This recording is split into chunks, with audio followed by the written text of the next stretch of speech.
technology is, what's your intention? What's your purpose? What's your mandate? What's the writ? And then if you know what that is, then technology conforms itself to something very different than like what's your return on equity, what's your rate of growth, what's your profitability, what's your market share. Those are very dangerous means to define the effectiveness of a technology. And most technology now is being created with the wrong metes and bounds, the wrong writ, as you will.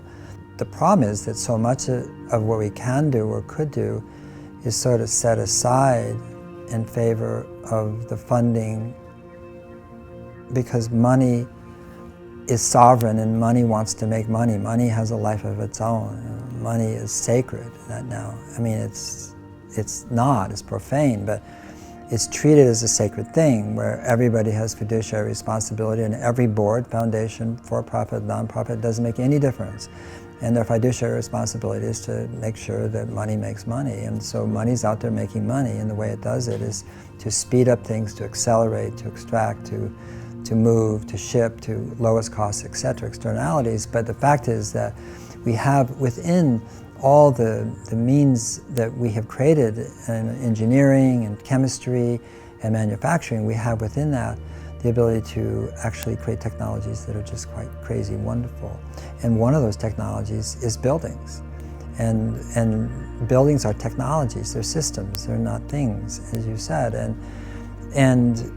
We will have the ability in a very short time to create buildings that are just literally as complex as a plant, or you said flower today, but even more complex than that, that are so super lightweight, that move with the wind, that use it, that that bend, that shrink and grow and change and morph. They're biophilic, and in the true sense of the word. They're not just love of life; they actually imitate life. But all that is there right now, but it's not funded really. It's just it's sort of there in gee whiz kind of graphics and presentations and stuff like that.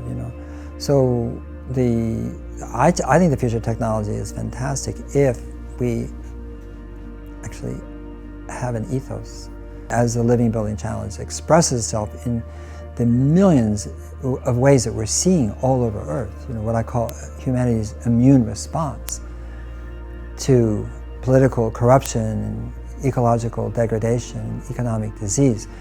And that response is, if you look at the human body, for example, say, well, where is the immune system?